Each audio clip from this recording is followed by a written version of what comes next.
Next question, is there a blanket minimum size? I think we already addressed this. Yeah, anything under 400 square feet doesn't require EDC permit, so. Awesome. Does the builder get the permits or the homeowner? We talked about that. Yeah, Okay. Where does the builder inspector come from? Does each county have one? Each county does, it's more a township thing then, It is, correct? yes. Okay. Yes, under the town level, yeah. Look at all the stuff I'm learning today. When remodeling, is there a building inspector process? Yeah, and depends, like if it's big enough to require an inspector, then generally, and if it's an addition, the inspections that we see up here are generally they inspect the footings and then the foundation before the backfill.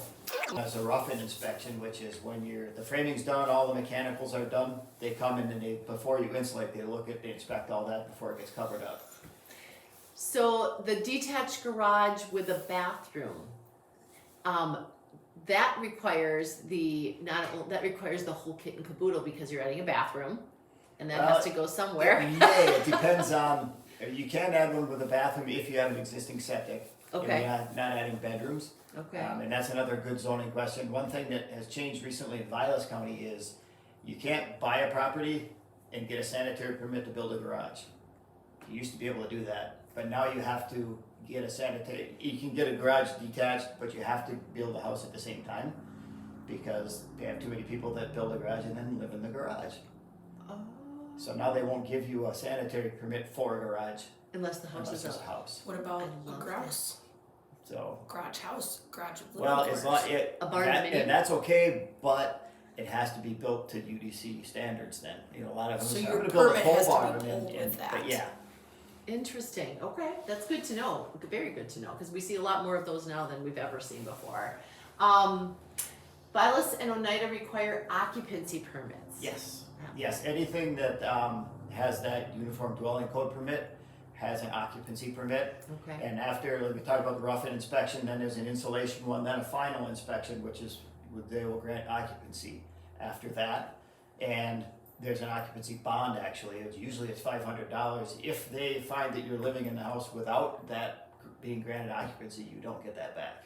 Oh, So okay. that's a little incentive not to do that. Don't do naughty business. Yes. So is that bond taken in when you apply for your when we permits? get the UDC permit, we give them that bond money, and then they refund it after the. So it's like a occupancy security granted. deposit to ensure that you Exactly. don't live in it until it's done. Right. Interesting. Okay. Can I build a home, a guest house, a pole barn? I want to build everything. Sure. Just open the checkbook, and certainly you can. One consideration is zoning. Yeah. Depending on your lot, you may not be able to build everything because there's impervious surface limitations and there's number of building limitations. So that's a good thing to check with your township and your county just to make sure, maybe you can build that, but you have to attach the garage because then it's one building instead of two. Some things like that might come into play. The other thing that we run into a lot is people have that guest house that they want to turn into a rental, but the county likes to have that as a guest house and not a rental depending on, I believe, the size of the lot. So people think that just because there's two houses, they can rent one, but they don't necessarily consider it a rental unit. They consider it a,